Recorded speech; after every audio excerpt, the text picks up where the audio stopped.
All right, what's up, everybody? We're back with another edition of Casey Music Talk. My guest today is a piano player, band leader, and musician here in Kansas City. Eddie Moore, how you doing? I'm good. Dude, thanks for being here, man. And thanks for having me. Yeah. I think I met you. It might have been at Mike's Tavern a long time ago. Do you remember that little jam you guys had for the UMKC guy? Is this pre-renovation? Maybe, yeah. Okay. This would have been 5 years ago or something, at least, 8 years ago. But definitely, I've really enjoyed your playing, especially recently. Now that you've started your kind of own thing here in the last couple of years, that's pretty awesome. A lot of people in town, at least, especially in the jazz scene, have met you and know you, but a lot of them might not know kind of how you got started playing. Tell me about that. I guess my introduction to the piano is through my parents, which is probably like a lot of us. Mm-hmm. My mom was extremely successful vocalist. We're from LA area, and just started me on piano lessons. She's a vocalist, so it's like that kind of thing. Like, well, if I start my son in piano, then maybe I'll have an accompanist. Mm-hmm. And so I grew up in a musical household. Took traditional classical lessons. Really young. And I think right about at the end of high school, I got really interested in jazz. I was already like switching over and doing some marching stuff and doing that thing growing up in Houston. And was listening to a lot of neo soul and hip hop with the classical background and being like, oh man, this is incredible music. Like, obviously it's jazz influenced. Right. And so I originally wanted to be a producer. And so I wanted to hone in on my skills, and I knew jazz would get me there. And so I went to college to pursue, being a jazz major with that in mind, and totally got off track. But in a good way. Yeah, in a good way. I mean, it opened up a whole new world for me, Never really played with people. And so when I got to college, I just had to, learn how to play piano all over again. Jazz was a completely different thing, and I never really, improvised. Not alone, played with people. Right. And so it was great. It was really eye-opening.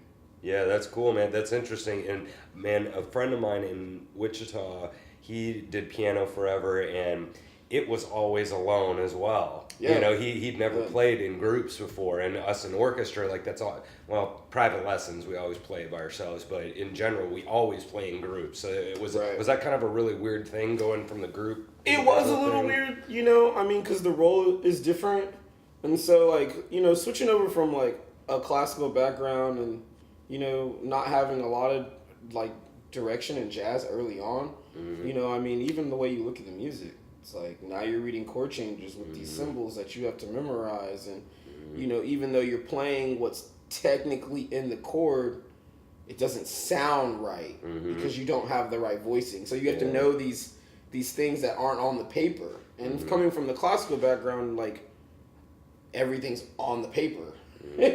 And then you get to the the part where you improvise or solo, and everyone's just well, play what you want to play, but it's not really playing what.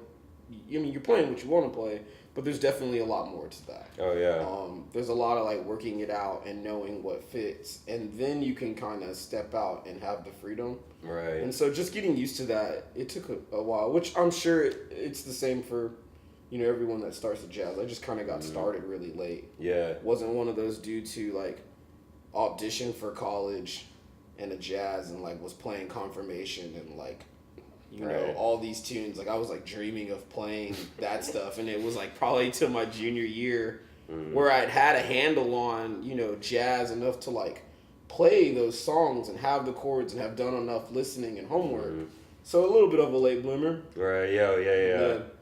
And that's really always funny because for me, coming from classical as well, but sort of understand, we're both at that situation now where we totally understand at least mentally what's going on when people are on stage playing this jazz stuff.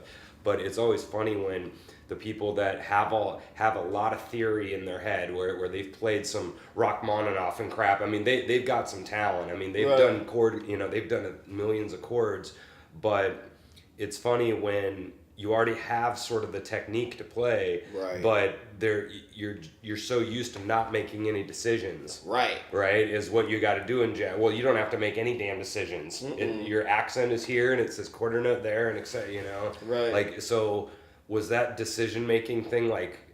Were you typically really heavy ear or reading or? Man, my ear was actually pretty bad. And I remember like what really got me interested into it is like I was in high school and I was listening to Jill Scott really heavily, and it's like third or fourth track where she's doing this poem on Who Is Jill Scott album, which is like one of my favorites, and it's like I was listening and trying to figure that out. Because we had lunch, and at lunch you could go, well, everyone had lunch.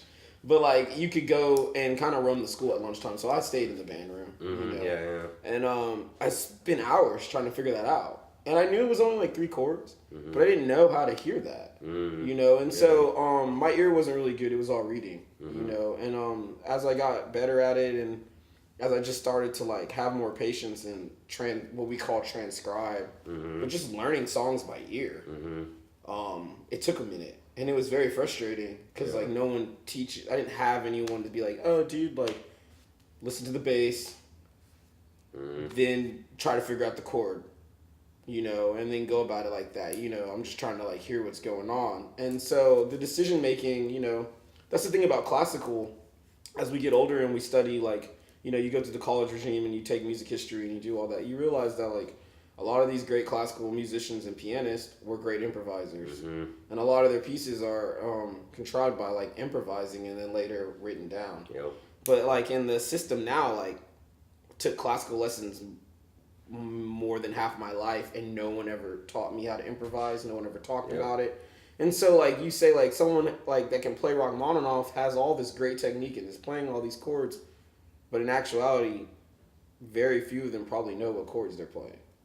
Very few of them actually take the time to like beside know what key they're in, like know how these chords fit together to make cool progressions. You're right. So like the decision making, like you don't even know what you're doing. Right. At least I didn't, and I could play. I did. Just because I went to college doesn't mean like I didn't study classical. Still, I was actually pretty angry that I had to fill those requirements, and so I didn't know. Well, they don't need to know. They don't need to know. They don't need to know. They don't need to know that this is a 13th and whatever. I mean, they just went and you line it up and you're on second beat of measure, blah, blah, blah. And with the rest of the orchestra, you just play your F sharp and then you're good. And I think the ones that do know and take the extra time to figure it out and like mess with those, those potential things are the really great classical or just really great musicians in general. I also learned that, like, man, I was bummed that I never really grew up playing in church because I was on the opposite end of that. Like, I was, in big band, not able to play, but because I could read, I was, like, sitting over a church guy's shoulder and, like, kind of helping him decipher the music, but, like, looking down at his hands and listening to, like, the decisions he was making. And then I kind of just learned how to play jazz piano like that. Yeah, that's like funny. This says C minor 7. He's playing this. Why is there a D and an F there? Right. It sounds really cool, but it's not making sense to me. But it just sounded right to him. Right. And so I kind of just started putting that together, and it was very interesting. Actually, it was very interesting. That's a huge thing because I had a bunch of friends of mine in Wichita that we all were in kind of jam band kind of fish kind of bands, and they were all. You could tell that they were talented, and when somebody would give them like a 7/8, they're all over it. I mean, like rhythm wise and chord wise. But I would venture to say that a lot of them didn't know what they were doing. They had the ear, and they could just do it. And definitely odd meter stuff just blew me away. Like I was pretty good with odd meter too, but they would do rock riffs and these crazy, and they followed it like no problem. But a lot of them were like they'd go up and do this guitar chord. They don't know what the hell that chord is. It's a ninth. But their ears is allowing them to make these decisions that just feel real natural.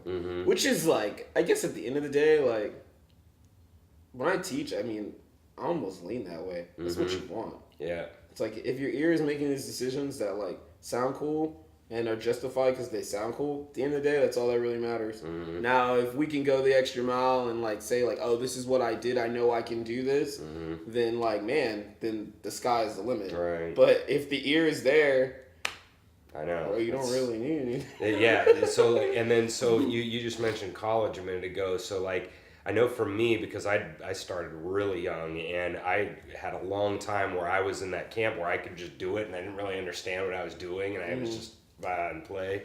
But when I got to college, that's the big thing that I learned from college is what the hell am I doing? Oh, this is a C minor, diminished blah blah blah chord, and the reason why Beethoven did this was because of the era and the bows, and I learned all this knowledge. So now I feel like my brain, like my playing ability was way past where my brain was, but now it's like totally the opposite. Like my brain understands it, but I can't do it yet. Like jazz is a great example.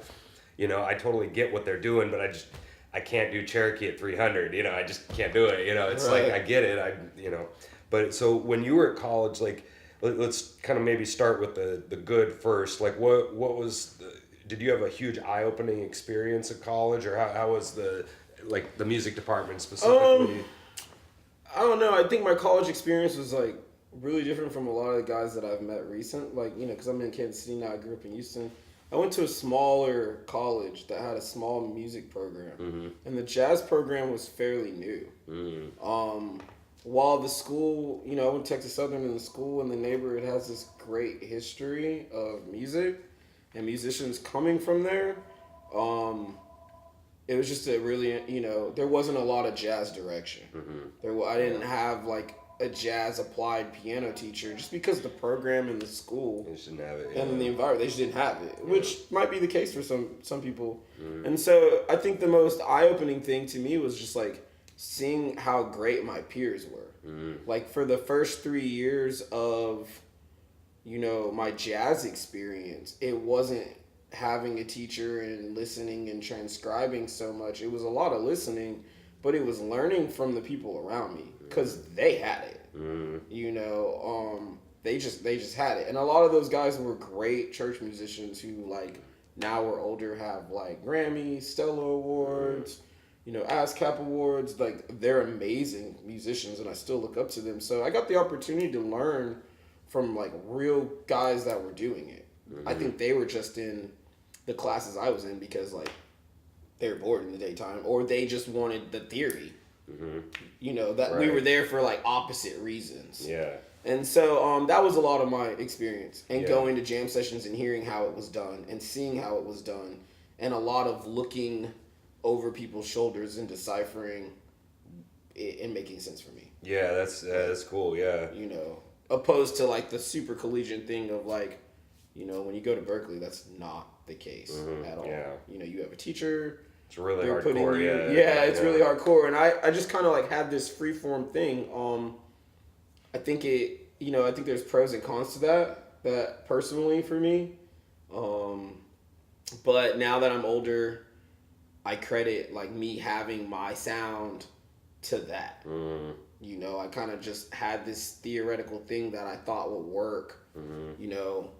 As far as like approaching the improvisation, and that kind of developed my own sound and my own decisions and habits and stuff like that. You mean approaching it like that you didn't, it wasn't just structured like crazy for you, and that's what made your sound, is that you just came at it kind of haphazard? Right. Well, I just kind of came at it to like what made sense to me first. It's like, that's interesting. I love theory and stuff, so I said, okay, well, these chords are going by. At some point, if I know what fits over them color-wise, or like combination of colors that fits over these chords, then I can choose which ones I want to play. If I know them better, then I could just play them as they go by and make those decisions.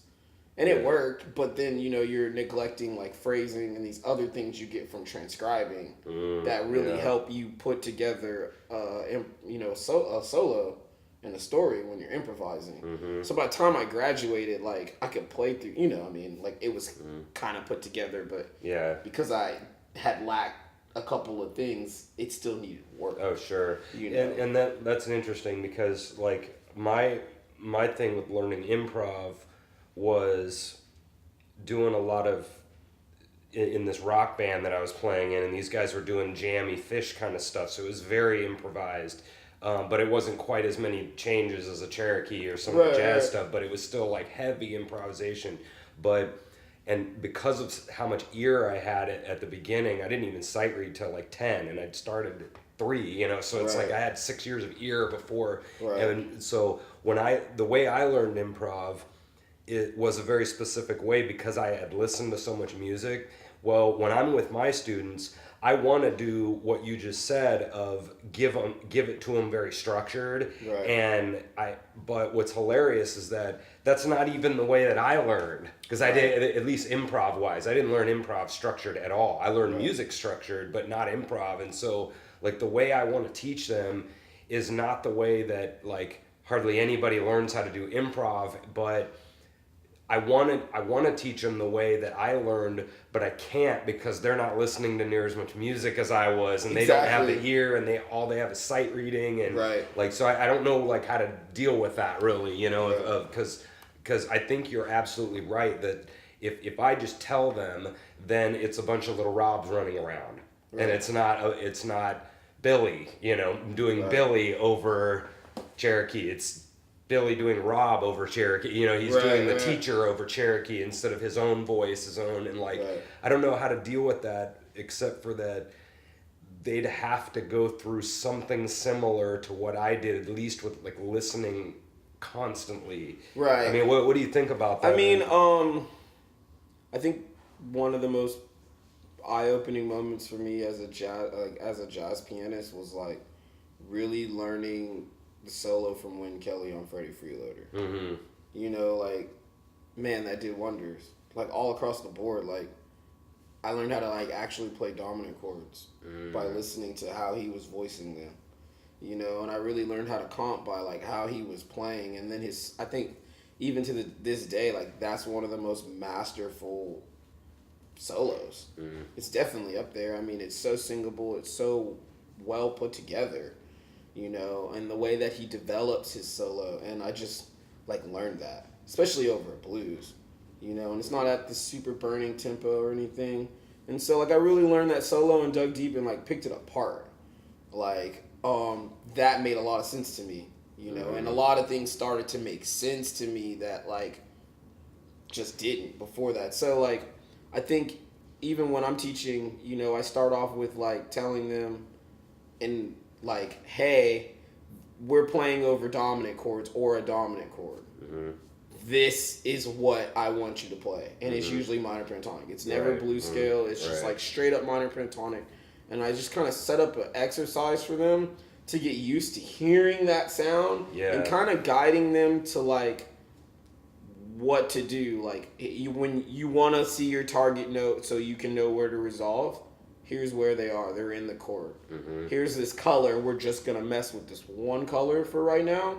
And then at the end of our lesson, I'm going to give them a listening reference and say, okay, try to pick out this color in the solo and learn a piece of language in this one color. So then I might say, go listen to Freddie Freeloader, pick out some minor pentatonic pieces that he's playing over dominant chords. I start to really, I think, you know, because that's one side of improvisation, but then you have to address 2-5-1s. And when you address the 2-5-1s, I think that's when the structure comes in. You know, so I actually am a little more structured when it comes to that side because, you know, now you have to see where you're going and guide tones through these 3 changes to the resolve point and as they're moving through the piece. So I start to become more structured with that to get it under their fingers. But then it's always like, you know, backed up by like, okay, well now go listen to this.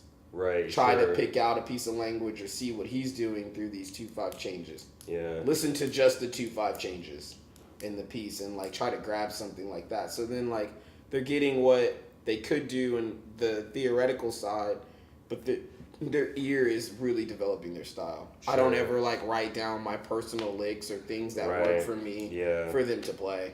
See, that's a good balance. I think that what you're doing because it is our job to show them. It's our job to show them what Miles, what even me, or what all of these greats did.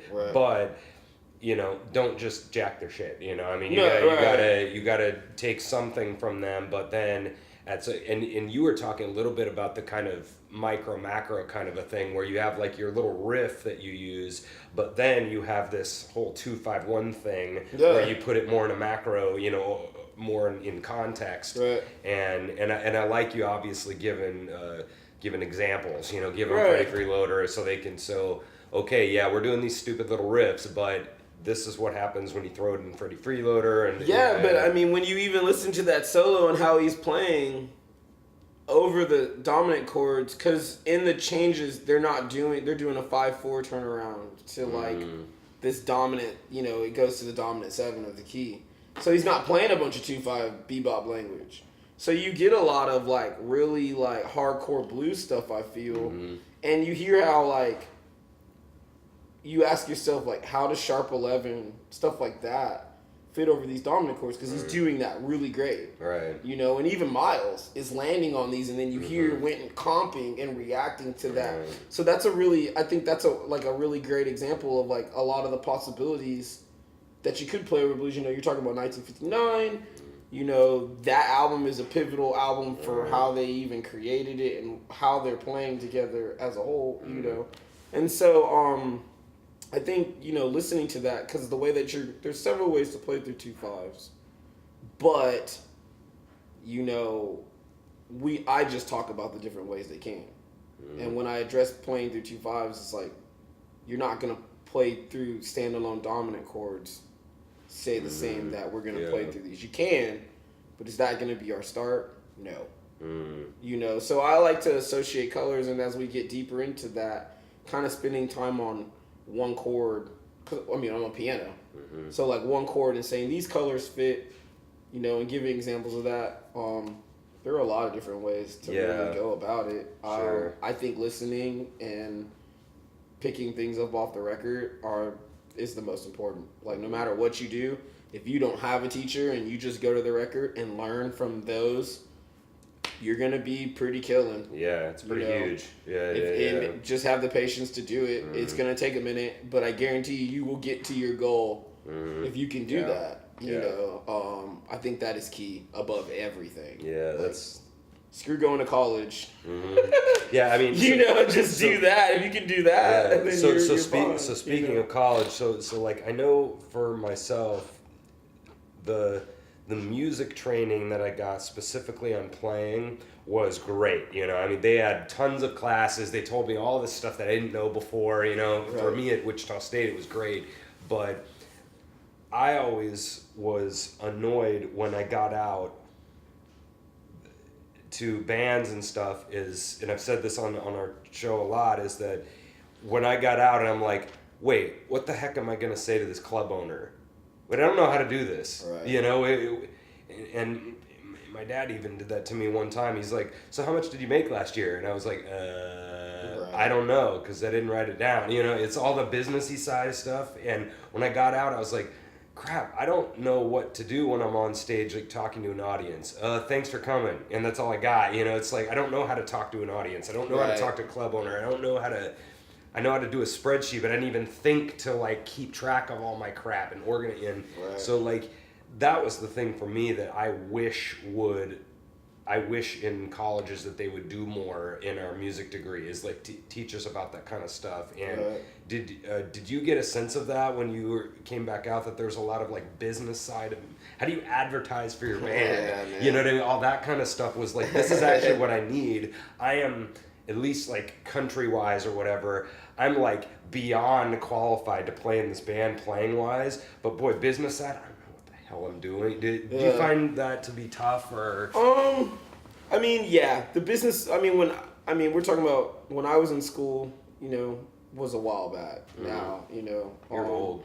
Yeah, I'm getting old. That's basically what we're saying, is that I'm getting old.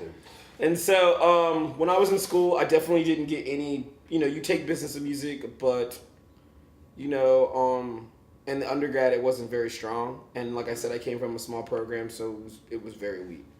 When I went to grad school, the grad program wasn't set up for you to really take business of music, although I learned a lot from private study and just being on the scene. Yeah.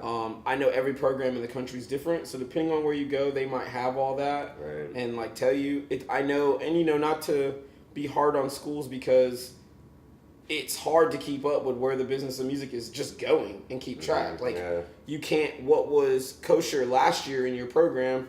Several things have changed this year, and the business of music is changing with the age of technology.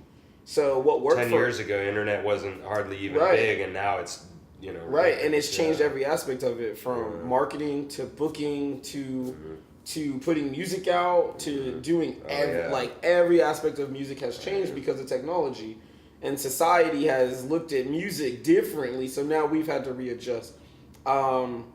Maybe there are some schools in the country I think maybe are doing a good part of keeping track of that, but as a musician, I think that there are several books that are outside of school or different sources that you can catch and read about, social media marketing for your group, or the DIY musician, or getting on these podcasts where it's like their information's out there. School might not be doing a great job of keeping up with it because it's just moving too fast for them to like use this book. This is out of this textbook. It's like, but a lot of that is up to the musician for hands-on. So like, I learned the business of music by like being in bands and just being in a lot of research and just being really open-minded to like things changing.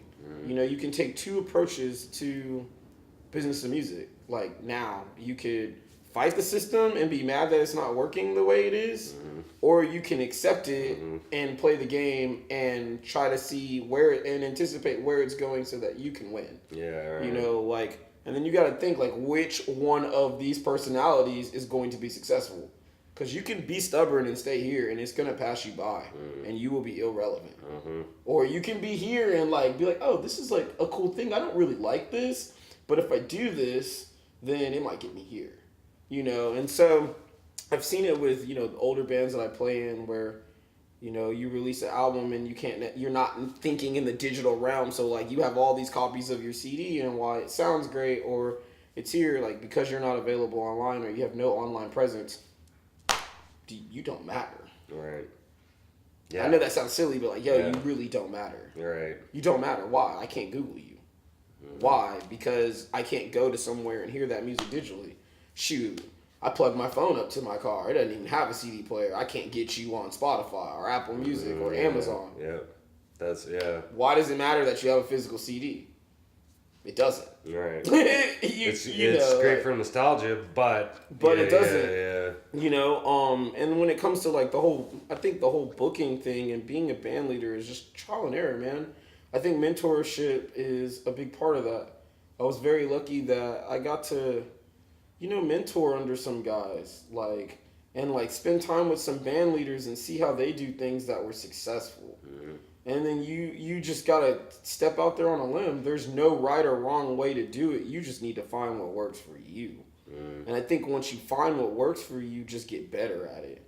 One of the things that like me and my homie Dominique talk about is just like your network.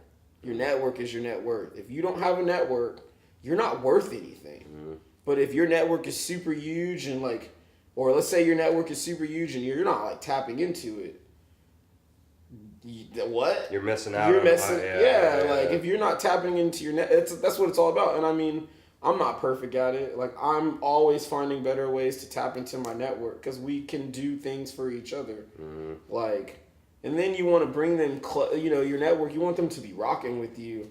And so I think that's a big part of, just even being a band leader or having a product or wanting to put out, because it's like you have to have a network, and then being able to tap into that network comfortably to get what you need and to get the other people what they need, because they're going to tap you too. They're going to plug you. Hey, I got this coming out, or hey, man, I need this show, or hey, I'm out of town. Can we or whatever. Right. A lot of times when we're touring, it's not, how to, you said how to talk to a club owner, and it's like, okay, so we're setting up a tour.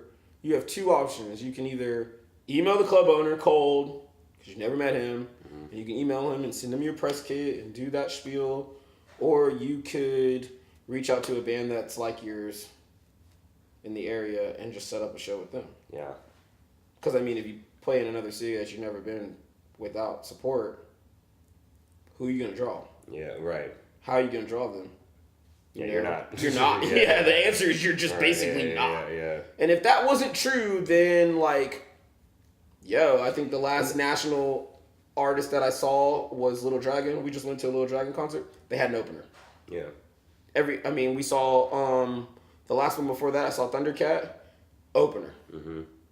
Last one. Every group that you see has an opener. From the biggest artist to the smallest artist, they have an opener for that reason. Yeah, you said something interesting a minute ago about back to the colleges kind of stuff, and that happens a lot. And there's probably a way bigger, like even political meaning in this, where you're saying like the colleges aren't doing X, Y, and Z, and I'm gonna get mad because they're not doing X, Y, and Z. But then you can just go get a book. You just get a book. You go talk to a Lonnie McFadden or an Ever Freeman or somebody out in the world who's your mentor or whatever, and that's like a totally legitimate response to I don't know something. Like go figure it out instead of like bitching how everybody else is providing for you. There's a whole nother there's a whole nother political meaning in there of wanting everybody else to fix your crap for you a little bit. But you also talked about mentors a little bit, and you know when I got into town, my parents knew Lonnie really well. They'd gone to his shows forever, and he came out for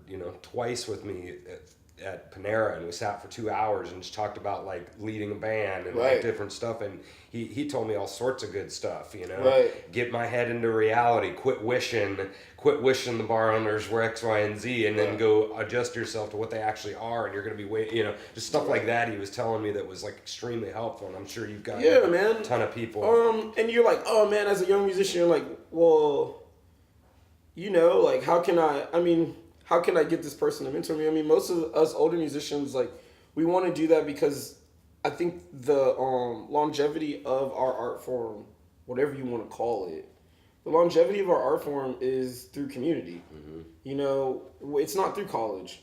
It's through community. So, like, you build relationships with people.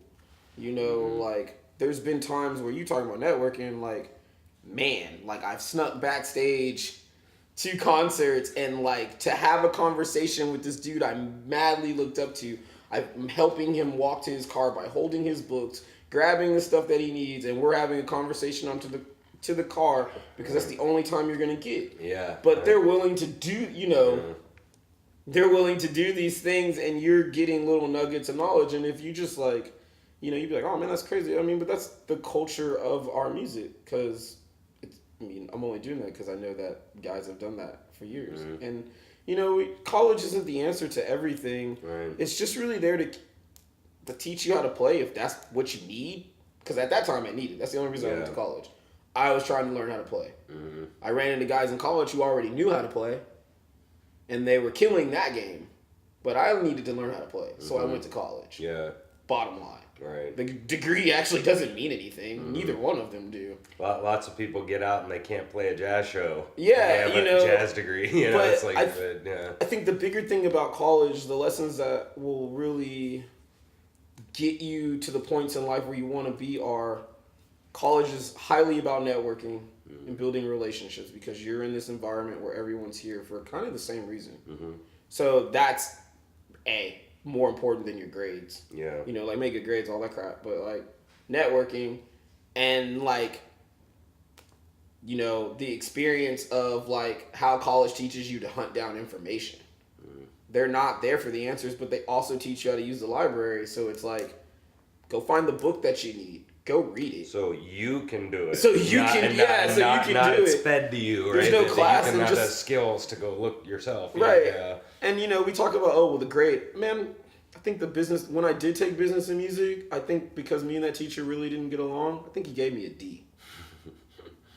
I have a D in, business and music. But clearly, that doesn't matter. But you run your own band now, and it's going great. So how bad are you at the business of music? Well, not so and bad. And that same guy, and I'm not mad at him, but like, that same guy is like got on forums and like purchased music. So that doesn't. I just say that to say like doesn't matter. Like none of that stuff matters. Like so moving subjects with your band, was there anything that was kind of tough, like just starting out making your band? Because all of us are players for a while, and then we kind of start our own thing. And definitely when I started my little rock band a couple years ago, there was a lot of stuff that I've already mentioned of, how do I advertise, how do I talk to this owner, was there anything that was kind of interesting, or what was the most annoying thing about starting your band? Was there one thing that was like, I think, and everyone starts their band differently. I think the way that I got into just being a band leader was like almost a little bit forced, maybe. And so the thing that's most annoying to me probably isn't the most annoying to some people. And that's just like finding dudes that are willing to put in the work. But, I preface that with saying what I did, because it's like, if you got into starting a band in a more natural environment, you really wouldn't run into that, because the guys are already there that want to be in the band. Yeah, right. Sure. So I ran into that problem on just finding guys that wanted to put in the time to learn the music the way that I think it deserved to sound. And that's been, that's going to constantly, you're never going to have the same guys. Yeah. Right. Very few bands have the same guys. And that was a hard concept for me to accept, especially being young, because I guess I was looking at my mentors and kind of the guys I look up to, and they did it for the most part, and they were like super tight. So I felt like that was a reality, but that was the most annoying thing. I just didn't understand that, and it's plagued me, maybe everybody, still, Well, that's a really good point, because when I did Rob Foster and Dudes, our little jam band, but DeAndre played for a bit, Dominique played, Brad played, and the thing that was frustrating for me is that obviously these guys are like out of control players, they're really good, but I had to accept the fact that and this is sort of going into Kansas City scene, is that it's just unfortunate that everybody has to. We feel like everybody has to be in 5 bands, or they're in 2 bands, but they're subbing for, Brad subs with everybody, and that's great for him, because he can. They call him Friday night for a Saturday gig, and he shows up and just kills it, But that's one thing that I had to kind of accept, that this thing that that I'm making sure to get them, 60 to 75 a gig or something, and we're playing for not really that many people, and I just had to accept that this thing is probably never going to be on their priority level, when DeAndre's playing with like Jazz Disciples, and then my pitiful band, so I just had to kind of accept that.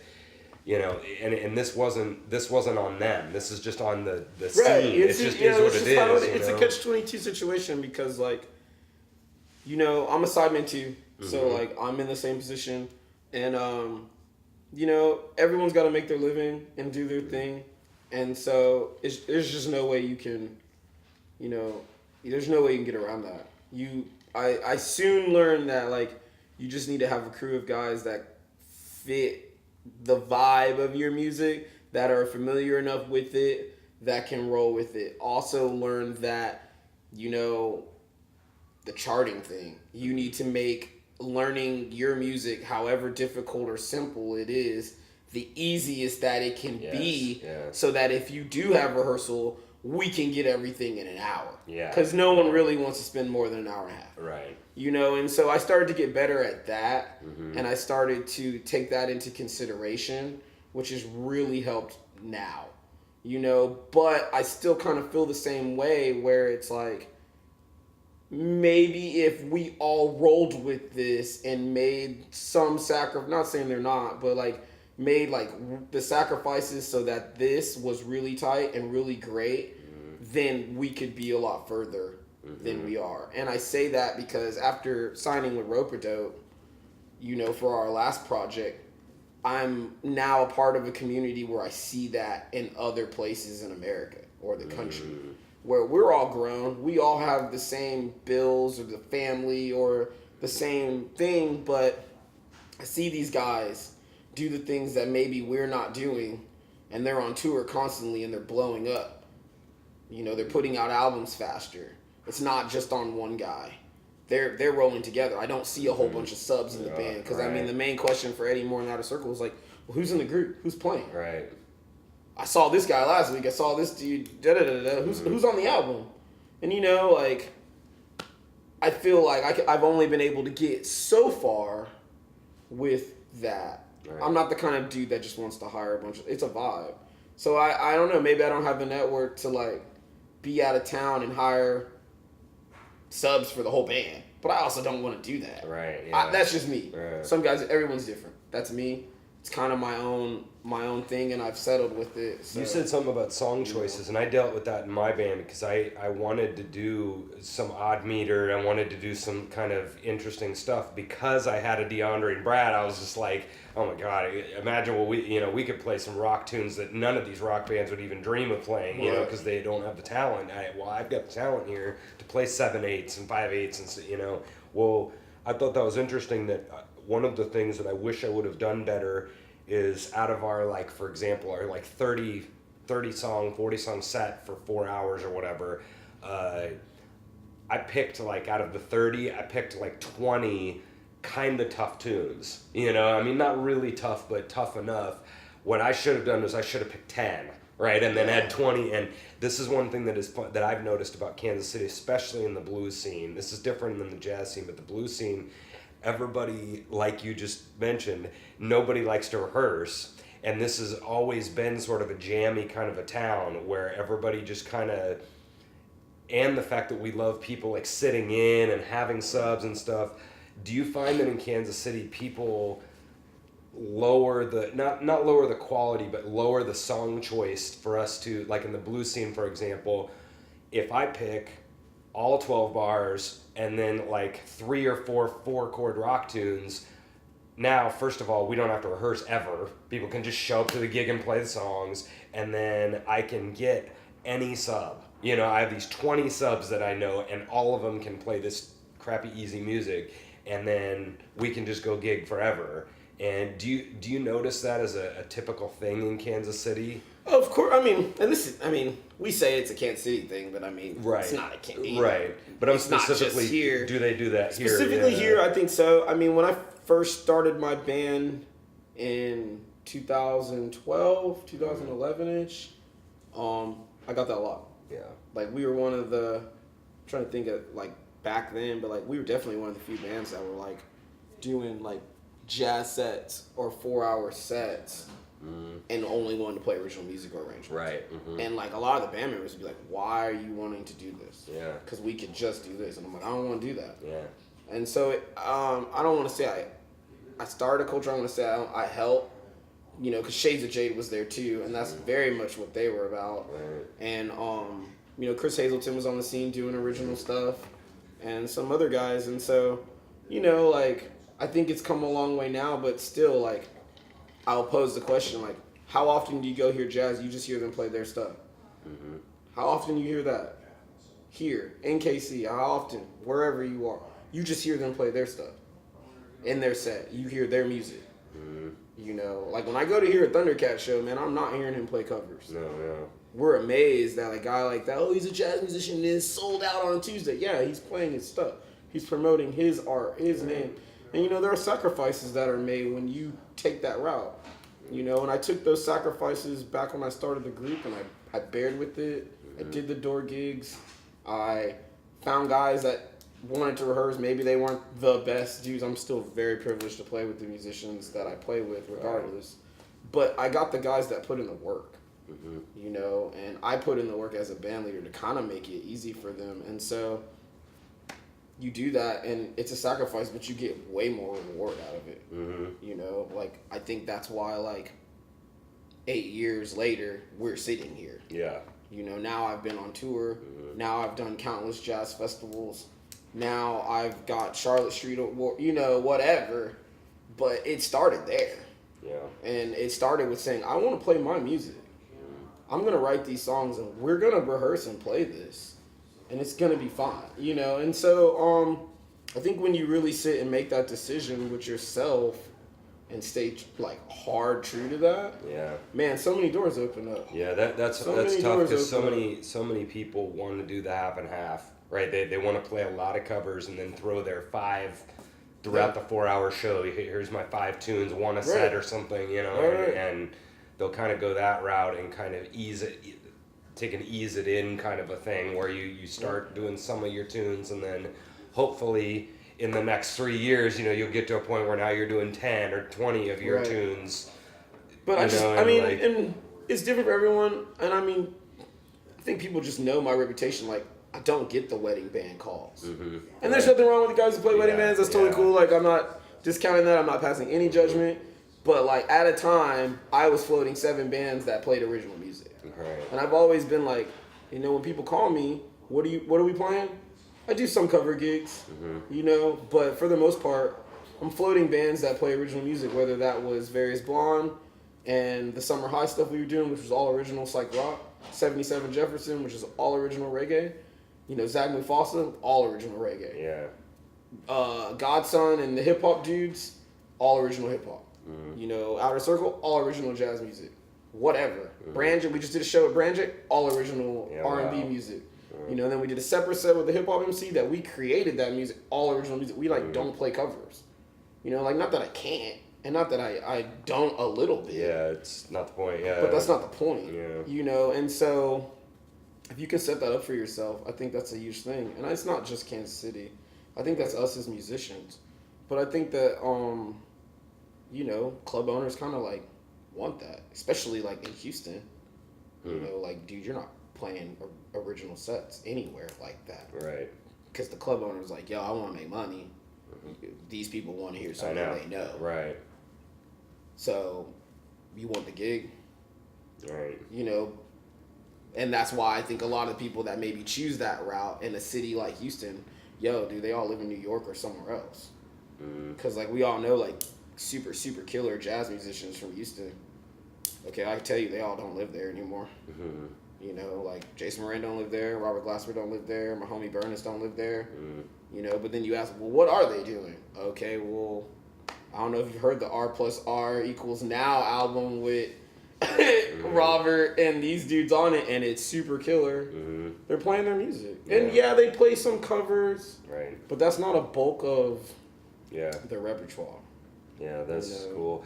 So, like, switching gears here, maybe last couple questions. So, I've had this problem here recently where I have done all this other kinds of playing. I've done the classical, and now I've been in kind of 2 or 3 pretty heavy gig and country bands, and done quite a few blues jams in town, and that kind of stuff I feel very, very comfortable doing.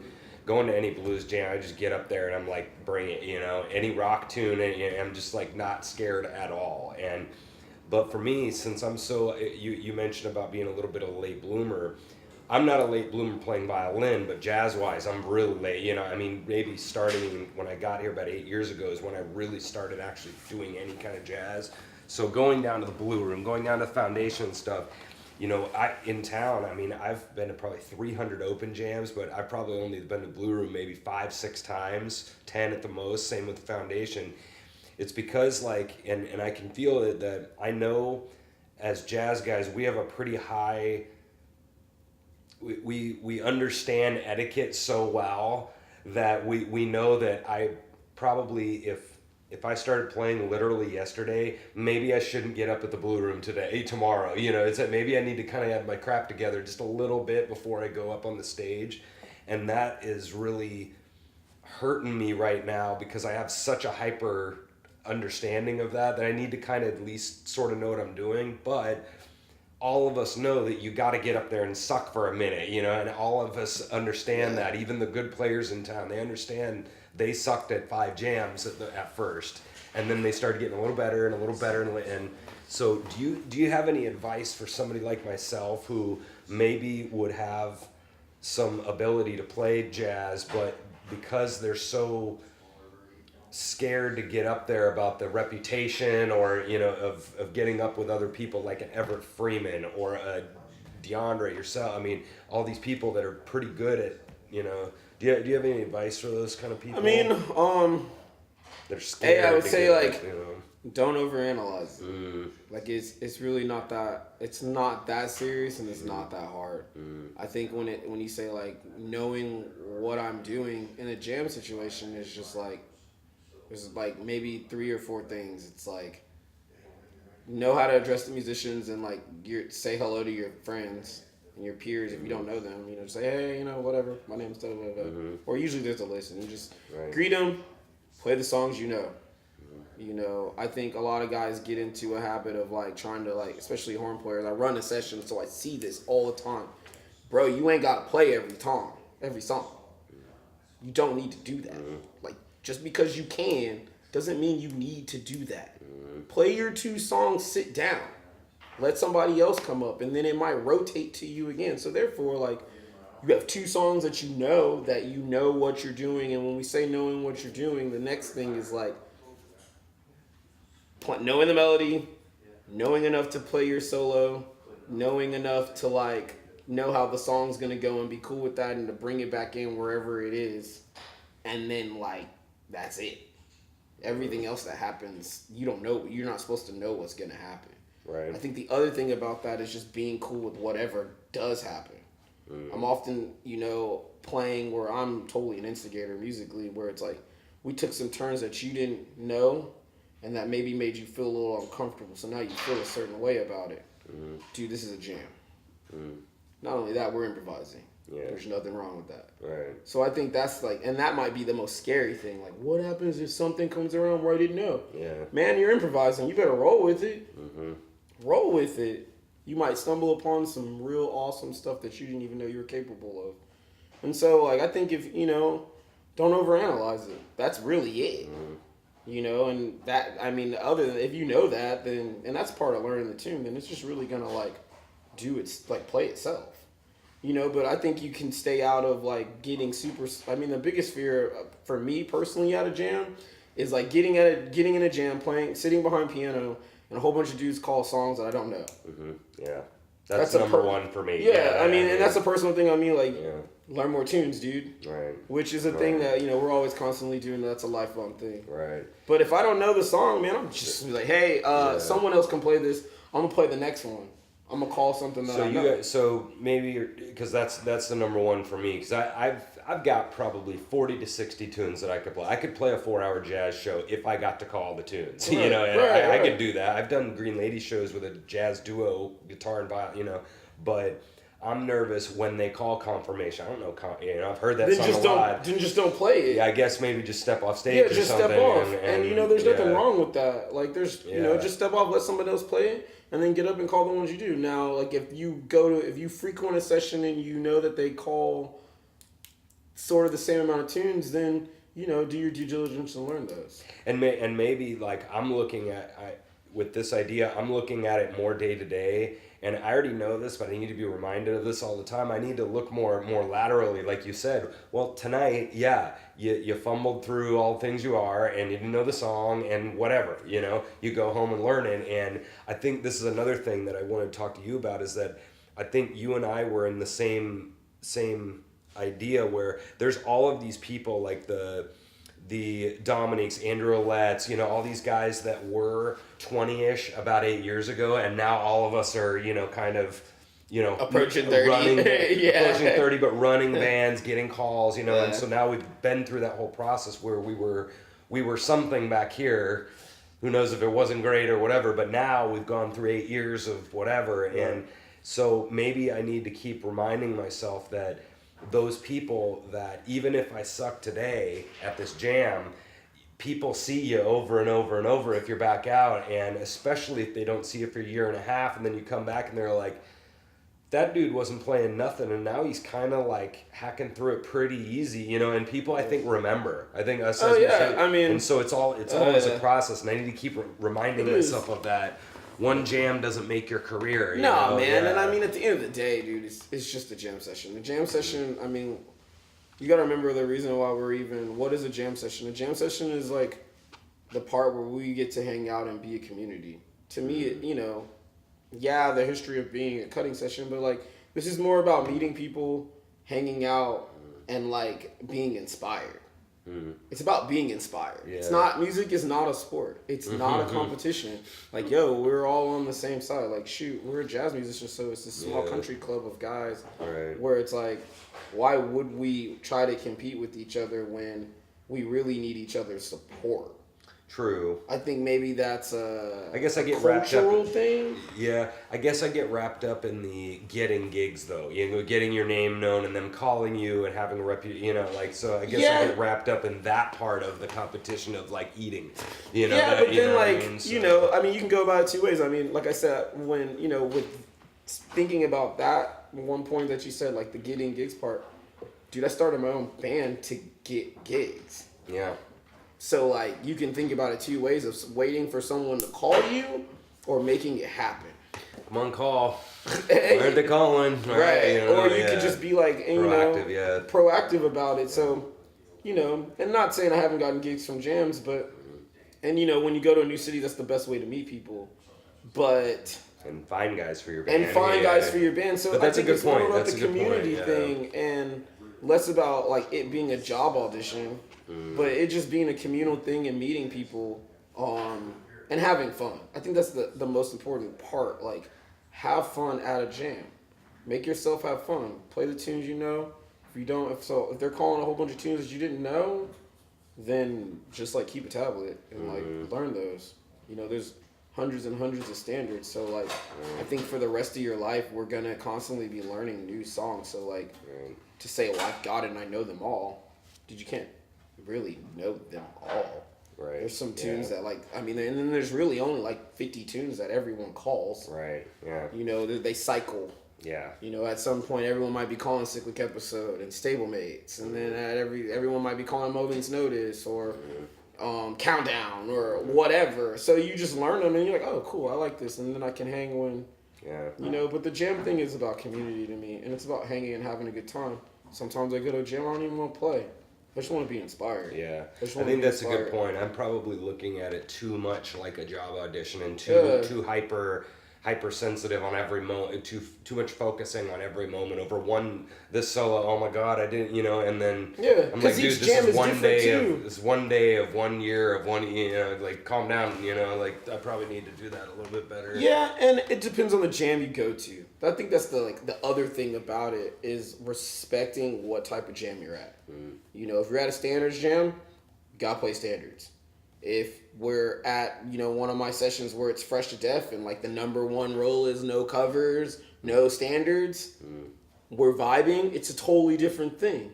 Yeah. Because now if you're a horn player, it's not about how great of a soloist you are.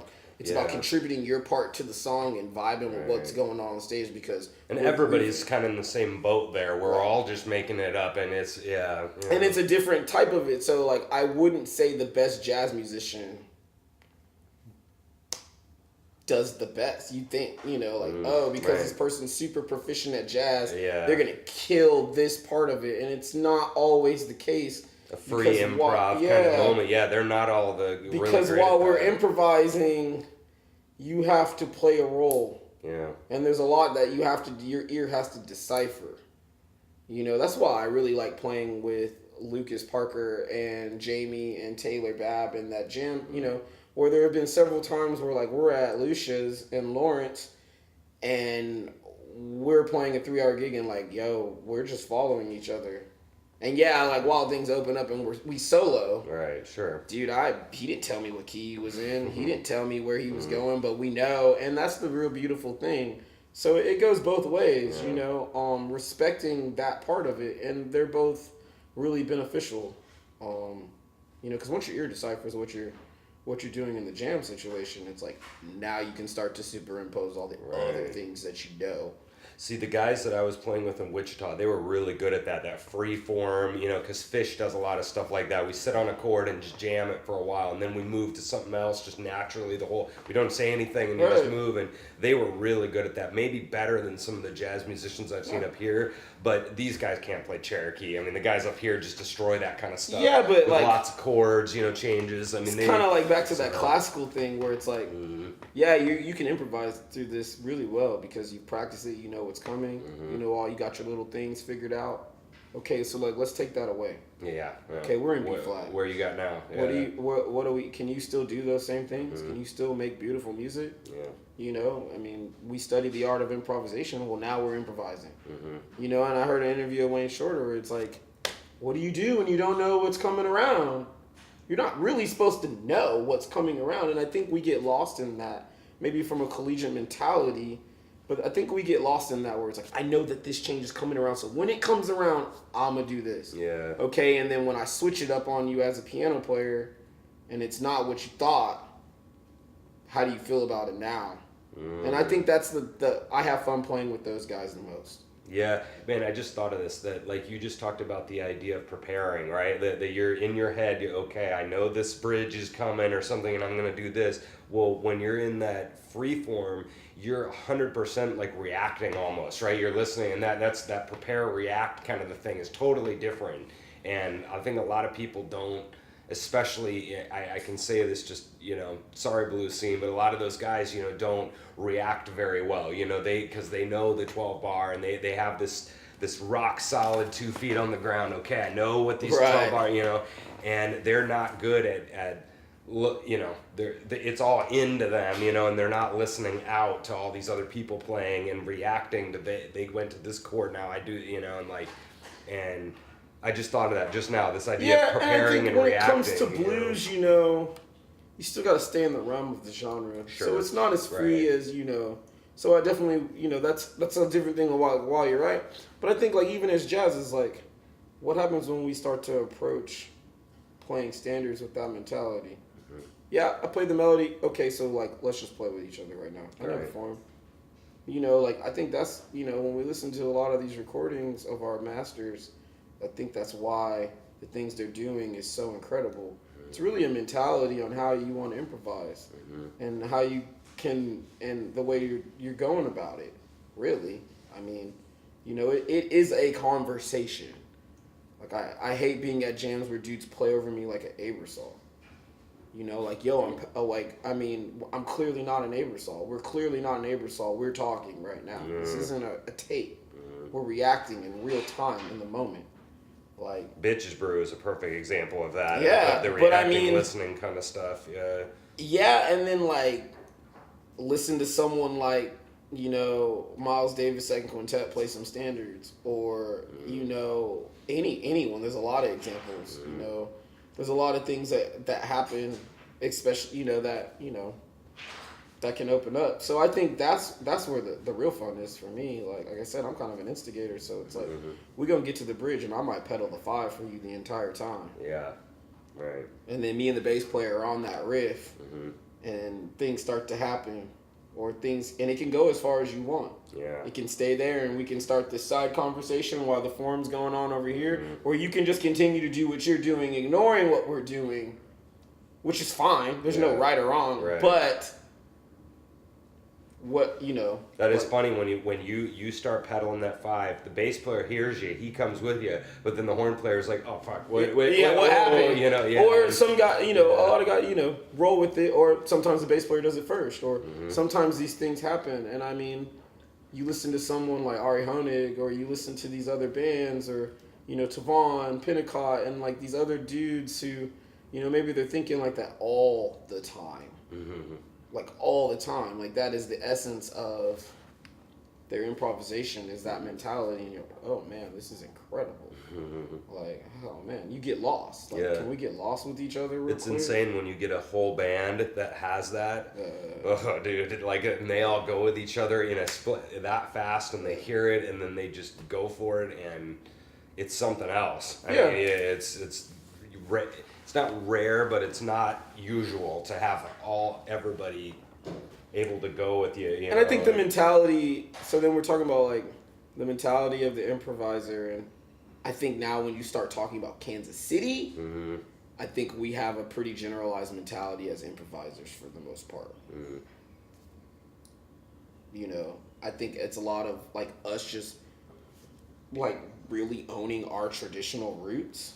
Maybe I don't know what the answer is, but I often feel when I go to other places and play, it's a little different mentally. Yeah. Like how how we come at that. I think little Kansas different. City has, and I've noticed this over all the genres, is that we have a very traditional thing going on. I mean, notice a lot of jams, we're playing all standards, right? And definitely you go over to like rock stuff and they're playing 70s tunes. You know, you go over to the blues and they're playing 40s Muddy Water. You know, I mean, there a lot of the country, you go hear a lot of Johnny Cash and Hank Williams and like, I mean, and which is cool. I think I'm glad somewhere on earth is still rooted in tradition and we've not forgotten it.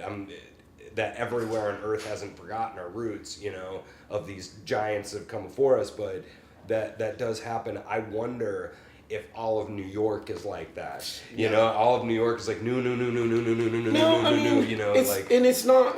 It's I'm not generalizing, the song, right, it's but, not you the know. song selection. It's how we go about playing the song. Right. Maybe that's another part of it, is their mentality. Yeah. Because I mean, I've totally been in New York and we played on Green Dolphin Street. Sure. Yeah. But it's just I'm like, generalizing. Yeah, right? maybe how we like. you know. No, but a lot of guys think about it like that. Yeah. You know, and you're not wrong by saying that. But it's like how we think about playing these songs. You know, and I mean, just being in a Antonio Sanchez clinic, he was talking about, you know, improvising. There's layers. He's a, you know, great drummer, Grammy-winning drummer. Played with, you know, Herbie, Danilo Perez drummer at a young age for a long time. And for those of you who are, you should be familiar with Danilo Perez as a pianist. If you're not, please go check him out. And you know, he was talking about, you know, the rhythm section playing as layers. I often feel like as a rhythm section in Kansas City, we neglect a lot of layers because we're so quick to fall into a nice feeling swing. Yeah, right. Okay, but then we're stuck there for several choruses all the time. While in like other situations, like there's layers to this. If I know I can land there, I don't have to be so quick to land there.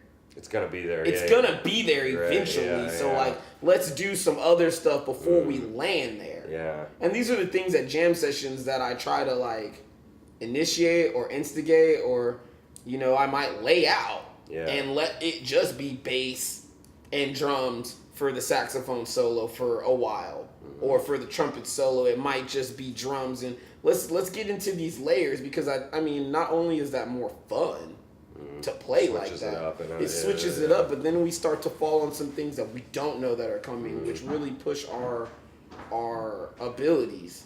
You know, like my whole thing about playing improvised music is to get lost in the conversation and stumble upon some stuff that I didn't know I could do. Right. That's me personally. Right. If you play with me, you've definitely felt that. Yeah, sure. And we've had that moment where, oh man, that was great. Yeah. You know, and that's kind of what's fun about it to me. So there's layers to that, and I think it's because of, you know, yeah, it's great that we have a tradition, because when the one thing I will say that is, if the tradition is really strong, then the potential for new music is through the roof, because you have a solid foundation of where it's coming from. Yeah. So like, in actuality, our potential for this new music, or just creating great new things in today's world, we don't even know. It's like it's like limitless, because our foundation and tradition is super strong. So we know the conversation, and we're very familiar with its abilities. We just need to start thinking in the now. And it's not everyone. I'm not generalizing. Yeah. There are a ton of great players here who do that. I love to see. But I think as a whole in a community, and you know, the tradition, it's like, even on the business end, I think that's what, you know, switching gears and like taking that to something else that's also away, you know, in our music, but away from it, is like, I posed the question for Kansas City jazz scene. It's like, when are we gonna stop like making money off the nostalgia of jazz, like making that the core thing that we're supporting and making money off of? Because you don't understand that it's like choking our scene, it's choking our music, it's cutting it off. You know, like, why are we so bent on making all this great money and making our business model off the nostalgia of jazz music? There's so much killing stuff right now. Like, the world doesn't even know that there's this renaissance of jazz going on in Kansas City, where some of the world's best musicians pass through here, they live here, they are creating this incredible art, and it's going unheard because the business of jazz where we are is stuck on the nostalgia of it. The politics of it, the club owners, the brand of Kansas City Jazz. I get corporate calls for Kansas City Jazz, but it's like, one of the ladies was like, I don't really even know what that means, but you can just essentially just play standards. Yeah. Because no one's going to know who composed. Right. No one's Medium swing, standards. Right. Okay, well, like, to me, I'm saying, so can I play my music? Because I live in Kansas City, and it was conceived here, so therefore it must be Kansas City Jazz. Can I play Project H's music? Can I play some Peter Schlam? Can I play some Chris Hazleton? Yeah. Can I play some Bobby Watson? Because like this is Kansas City Jazz, like, and we should be promoting that. Right. I think that we will have a really healthy jazz scene once we take that mentality on. Yeah. Because you can't tell me the listener don't want to hear it. Yeah, it's tough. Yeah, I don't have an answer for you. You know, I mean, Right. I don't know what the answer is for that. It's such a it's. I know as all the players,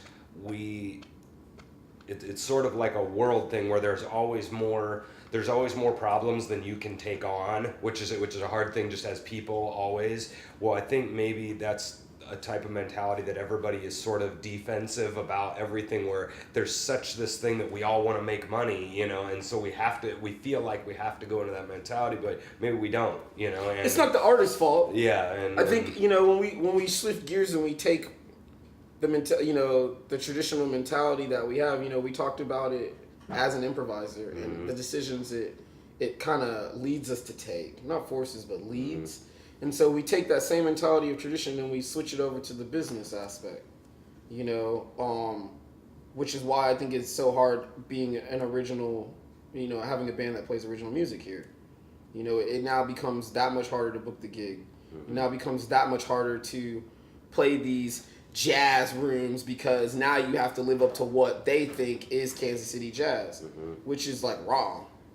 You know, when I go to Detroit, I don't have to live up to Detroit Jazz. They're like, okay, so you're going to play what you're going to play? I mean, the reason I'm there is because I play what I play. Because if I just played Kansas City Jazz or the brand, I wouldn't even be there. You know what I mean? Like, I just wouldn't even have the gig. Right. You know, so it's interesting to me because do the musicians that are killing music right now and do we need to die? Do we need to literally pass away for our music to be deemed as like music that deserves Kansas City brand jazz? Like, do we that's have an interesting thing because that's happens with everybody. Right? We're having a Charlie Parker festival, but right. like, okay, so to have a festival that celebrates new music, do we need to pass away for you to honor it? I mean, what about the guys that are living right now? Yeah. You know, and I mean, you know. That's interesting. Yeah. It's an interesting thing, but like, it's suffocating us. If you don't realize it as a jazz musician that mentality is suffocating you, please wake up. Please wake up. Wake up. You want to be on tour? You want to have albums that people buy? You want to be relevant? Do you know what I mean? Like, if you don't want that, that's cool too. Right. But I mean, people have like asked me a ton of times. It's like, when is Kansas City going to get the love that it needs? When Kansas City stops making its business about the nostalgia of jazz music. And that's from venue owners. That's from these groups that champion Kansas City jazz. Are you championing all Kansas City jazz? Or are you championing what you think the brand of Kansas City jazz needs to be? I think that's a big thing. I mean, because you've been on Facebook, so it's like, I'm not getting into all that, but like you take a band like Marcus Lewis, big band. Yo, man, like, we should all be behind that. And I know the artists are, the musicians are. Sure. We're always at the forefront, and we know what's hip. But man, he's still struggling to like make the moves that he's doing, and he is the number one supporter of the jazz scene. Not to mention, it's like, you're talking about traditional and mixing and blending. Yo, you got a big band that is killing swing music, but also has two MCs that are playing all original music all the time. And they're not playing jazz clubs, man. We play at the record bar. Right. And have a great turnout. Yeah. And it sounds good. You know, and I think that's the perfect venue for a band like that. But I don't see a lot of these jazz organizations or the jazz politics getting behind him when that's the best thing you could do. It's the best thing you could do is help a guy like that. Right. Help a guy like Peter Schlam. Help a guy like, Outer Circle. I mean, Charlotte Street thought it was great. They just gave him $10,000 because his art was worth it. they're not a jazz institution.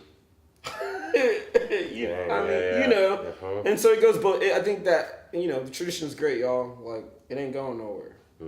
But like you got, and we constantly every magazine I read, it's like, who's moving? Like, are you gonna stay here? Are you gonna move? Like, how long can we claim Herman Mahari as a Kansas City jazz musician? Right. You can't. He's been living in Paris for a long time right now. I mean, you can't. That's the other thing about the tradition thing that I was thinking about is that's always. I mean, even since like freaking 1850, right. People come to KC and then they go to Oregon. They come to KC, then they go to Santa Fe, even the Oregon Trail and crap. And that's how our jazz scene or our scene in general has been. Is that people like come here, they learn their tradition, they learn the chops, and then Austin, Nashville, LA, and then they go to all these other places, and that is kind of a funny thing. And I don't know if it's an anxiety kind of thing where like you're saying, how long can we claim him? And we're sitting here like are people gonna move?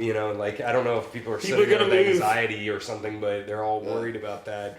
The dudes that want the forward, that are a little bit more forward thinking for KC are obviously going to move because it's better. It's what's best for them. Oh, sure. So if you want to, and there's a lot of people who stay. I mean, there's a lot of people that have been here for 20 years. Everyone asks me every time I run into one of these members, it's like, "Are you going to move?" And it's like, honestly, I would like to. I've been thinking about it, but I'm just a little different. And I already moved here. Yeah, right. And so I see the ultimate potential here, and I almost just want to be the part of the change. Now my goal is to like be here but never really be here, because I feel like the location is centralized and I've had success touring and I know what it is to like play how we're playing right here in another place, and it's super potent. So I want to be here as long as it works for me, but like that's why dudes move. That's why they're, and it's been really great decision for them.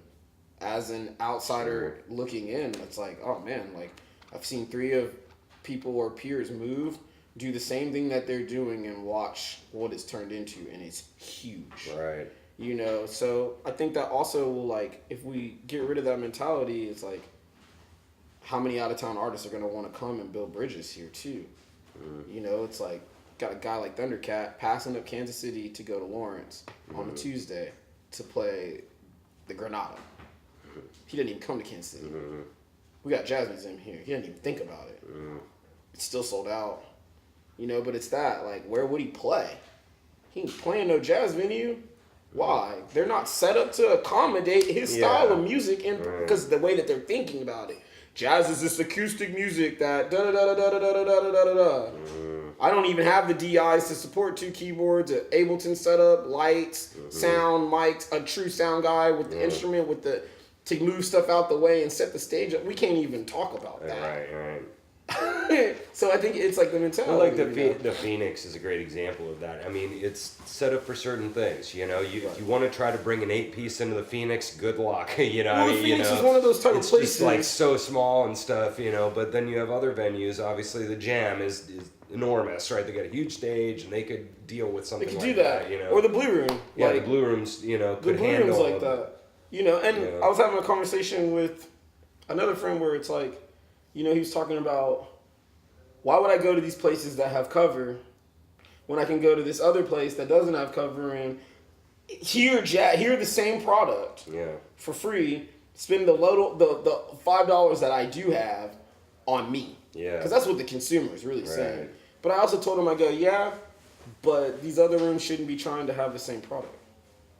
They're not set up. What do you think about cover charges in general? I think they're needed. You should have a cover, and $5 in the grand scheme of, we complain about $5 cover or $10 cover. And it's like, bro, but if you go to listen to music in any other city in the country, that's more like $15, $20. But you'll be like, oh, I'm broke.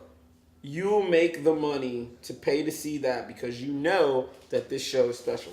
Yeah. You will go to Smalls or, the Blue Note, because you know that this show is not just something you're going to see at a place you can get in for free. So let's translate that to Kansas City. Like, Green Lady's free, that's cool, you already know what you're getting. But let's take somewhere like the Blue Room. So, like, why would I go up the street to hear the same acoustic music that I can hear for free? Well, I say to the place that's up the street, why are you even offering the same product? Why are you doing that? You should be set up to offer something else, something that only you can offer. Yeah. Why is it only acoustic music for the 90% of the time? You know, like, why are you even doing that? You what? Yeah. I should be able to see Christian Scott here and come in with his setup and like it goes. But you're not set up to do that as a space, as a creative space. You're not set up to do that. Okay, well, like I go to the Blue Whale and they're totally set up to do that. Like, I've been to Blue Whale and the keyboard player had a piano, he had Fender Rhodes, he had a Moog, he had another Moog, he had an ARP. The drummer had a pad. They all had monitors. They had enough DIs. They had sound. It was still jazz. They're not thinking good. big enough. You know, I mean, the clubs are just they're only just kind of. It's very narrow. Tunnel vision, yeah. Tunnel vision, but I think that's also how they think about the music. You know, that comes back to that whole underlining thing of traditional. Yeah. The music is only really here. You know, like. See, I've had this theory about everybody in the world, and we'll probably end with this, that I've had this theory that everybody thinks they're reacting. You know, and especially when you call them on something and they go, oh, well, I'm just doing that because, you know, like, for example, the club owners might say, well, the people want this, so I give it. You know, the people, they would argue the public wants what they want, so then I give it to them. You know, they never go proactive. And a lot of times the musicians might say that too. Well, I'd like to do covers, but the people want to, you know, and then, you know, and like I always find that really funny that you're talking about kind of a proactive situation where, you know, kind of take this mentality and sort of the people will come kind of a thing more than reaction always, because that's what I think these owners are doing, is that they're just reacting to what the public wants. And definitely in the non-jazz scene that runs absolutely rampant in the rock scene. You know, I mean, everybody wants to hear Sweet Home Alabama and Mustang Sally and you know, and that they're looking at it reactive and defensive sort of, instead of trying to go for what you want and make it happen. But oh, well, they want this, so I've got to play my 19 covers, and we've got to set the room up this way. But and we have that already. That ain't never going nowhere. You're I think right. at the end of the day, the people want to hear good music. Sometimes they want to hear good music that they can recognize. Sometimes they don't. Having a balance of both is in your best interest as a venue owner or a musician. And if that wasn't true, then Fresh to Death wouldn't still be happening. Because, like, I mean, I've been doing it for, like, 3 years now, to where, like, we started and it wasn't really, like, happening. But I can't tell you how many, you know, rocking with that idea and staying true to that, it's like how many people want to come back, or how many people tell me, like, man, this is the only place where I can come and hear something like this. This is really cool. I've never, and they want to hear it more. They want to come back. They're there. I've seen it. I've seen them pass up a jazz club, pay a cover to hear what we're doing. Right. Like, we had a great turnout last time, you know, where people were, like, musicians. I mean, a musician came up to me and was like, man, I needed to hear that. That was very uplifting. He had never heard that before. And so I think that the people want to hear that. Club owners don't realize that, but I mean, maybe you should crunch your numbers and really see if what you're doing is really working for you. Right. You know, try it out. Take some chances. We're in a transitional period right now. Like, you can't tell me it doesn't work, because the people want to hear good music. And then you got to think about how Kansas City's anticipating its growth. Like, what kind of people are they trying to attract to the metro? Yeah. You think those people? How do you think? And where are they coming from? They're coming from other cities. What do you think they want to hear? They already know that this is a jazz town, so they just want to hear music. Right. So, like, how do you think that? What do you think they want to hear? Are you catering to them? Are you anticipating that? You know, because I mean, they're successful. You know, the people want to hear good music. Sometimes that's covers, sometimes that's standards, sometimes that's not. Yeah. You know, but at the end of the day, they don't really care. They don't really care. They want to be moved, and they want to have a good time in a place with a vibe. You know, and I've been to several other cities. We've all been to several other cities and other countries in the world where, like, you've been a part of that. And you're like, oh, man, this is really cool. I've never heard this. And if that's, you know, some of these cities, like, I mean, I don't know anything about Cincinnati, but I gotta believe that what we got here, they don't have in Cincinnati, you know, and there's some of those random 100 or million five kind of cities around the country don't have what we have here. No, they don't. And, like, it's gotta be a sticking point. We gotta do what we can to keep it and do all the stuff that you're talking about having a different mentality, who we're looking for, you know, what kind of clubs we want to make, what kind, you know, have some sort of vision, you know. But you know, I think that's why, like, a place that has the ability to have a improvised product for no cover is winning, opposed to the places that has the same improvised product with cover. You guys have the same product, often with the same people, so it's a no-brainer. As a consumer, I'm gonna go to the place that I can spend $5 on myself. The last $5 that I have on myself.